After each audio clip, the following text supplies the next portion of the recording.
had a dream. It was at 4 years old that God so clearly showed me that I was called to become a physician. And I remember being fascinated as a child, going to my private practice of my pediatrician's office.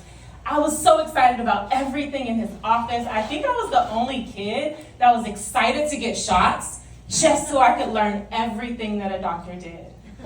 One of my earliest childhood memories was my preschool career day. I know, so cute, right?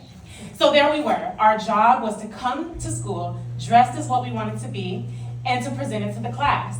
So in I walked proudly into school that day. All the children were told to sit in a circle on the floor, and I happened to be sitting in the position to present last. Each child stood and presented what they wanted to be. One little girl said, "I want to be a mommy when I grow up." Another little boy said, "I want to be a police officer when I grow up." Another little boy said, "I want to be a firefighter when I grow up." And I watched my teacher's face. After each child, she clapped and she praised each one. Finally, it was my turn. I stood up. I was in my big white t-shirt, which was my white coat. And I proudly said, "I want to be a doctor when I grow up." And then there was silence. No clap, no praise, just silence. My teacher's face quickly turned from a smile to a frown, and all the students were instructed to go back to their seats. Now, you can imagine at 4 years old, even at 4 years old, I was pretty confused by this reaction. Then she slowly came over to me a few awkward minutes later, kneeled down and said, "Jade, maybe when you grow up, you might be able to be a nurse." And I looked up at her, filled with disappointment. Now, don't get me wrong. I deeply value nurses, and every member of the healthcare team is so important, but there was something about what she said, the look on her face, and how she said it. Even at 4 years old, I knew there was more to her comment. So I went home and I told my parents what happened, and the look of anger on their faces confirmed for me that I was correct. They tried their best to explain to their 4-year-old in the best way that they could why my teacher didn't believe that a girl from the south side of Chicago that looked like me, whose mommy was a teacher and daddy was a car salesman, could somehow become a doctor. I was crushed. She didn't believe it was possible for me. But I used that very moment to fuel my fire the rest of my medical journey.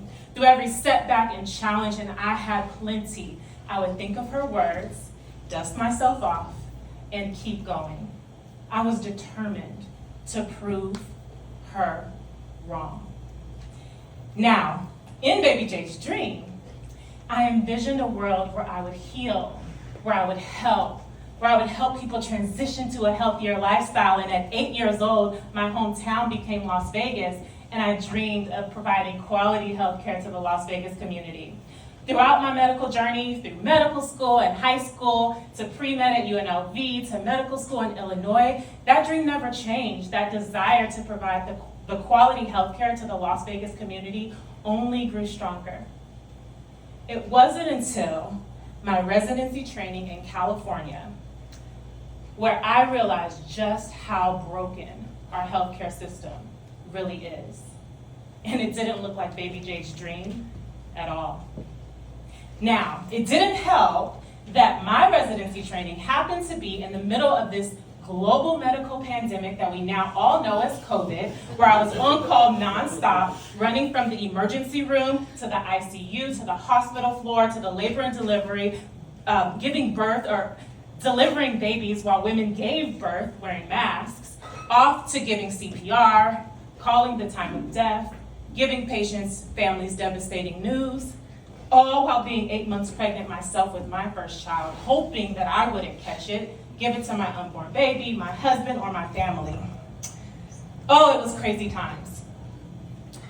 However, I said to myself, Jade, once the crazy hospital rotation portion of your training is over, and then you get to the part of your training where you're in the primary care clinic, where I absolutely love seeing patients outpatient, outside of the hospital, all will be better. Baby Jade's dream will finally come true, right? Wrong. Instead, I was met by hospital administrators. Dr. Norris, we need you to get in and out of the room faster. Dr. Norris, you can only spend 5 minutes in the room. Put your hand on the door if you need to. Cut the patients off if you need to. Let them know at the beginning of the appointment you can only answer 1 to 2 questions in their visit. Get in, get out, collect the copay, give them a pill or a referral, and move on to the next room. That was the business of medicine. And again, I was crushed. Is this what I've spent 14 years in freezing cold libraries, sacrificing my 20s for? So I did what I do when I need clarity and guidance. I prayed. I prayed, Lord Jesus, please show me how I can do what you've called me to do. Show me how the dream you've been showing me since I was 4 years old can actually be a reality. And soon after that, my prayer was answered. I was at lunch with one of my attending physicians my second year of residency, and she just happened to ask me, Jade, what are you gonna do after residency training? A dreaded question. It was the adult version of what do you wanna be when you grow up? She was really asking me, what job are you gonna sign up for? And it was with the last bit of baby Jade's hope that I could say, well, what I really want is to be a physician that cannot rush when I'm with patients, that can actually help them get healthier, believe it or not, where I can actually make a difference and provide quality care, where I can actually have my own self-care and enjoy my family too. I expected her in that moment to literally laugh in my face and tell me that that little dream was not a reality job.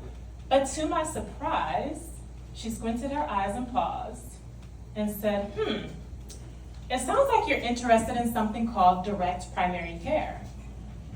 And in that very moment, with those 3 words, the path to my medical journey was revealed.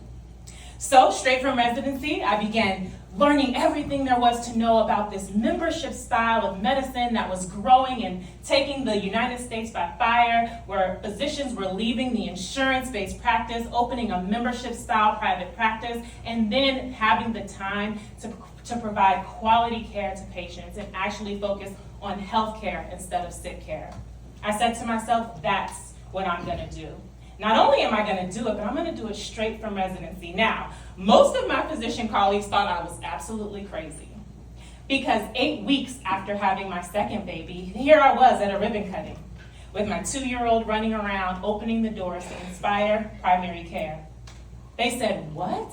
Straight from residency with a newborn and a toddler, this membership model that most people haven't heard from? Who does that? But I had complete faith. Now my healthcare stories look different.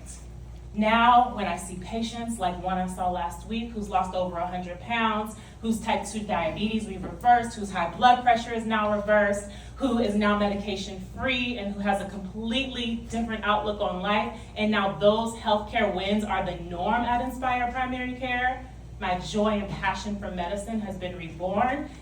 And now I'm thankful to share and blessed to share that baby Jade's dream is now a reality.